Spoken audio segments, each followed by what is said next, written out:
Tired of your favorite game streams and epic soundtracks turning into a silent movie on Opera GX? Let's dive into fixing that dreaded no sound issue in Opera GX, step by step, so you can get back to the action. First, check the obvious, the volume mixer.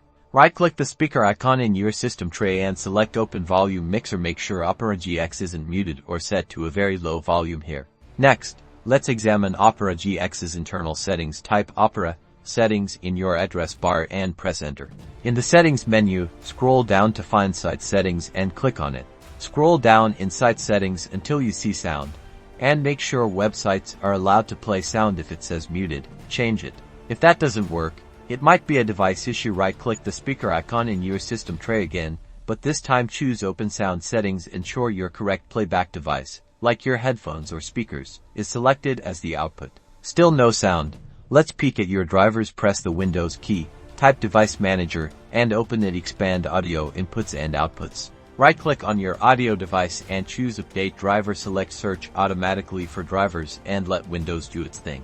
After the update, a quick restart is your friend. Reboot your computer to finalize any changes. And that should bring the sound back to Opera GX. If you're still struggling, drop a comment below, and we'll troubleshoot further. Now get back to gaming.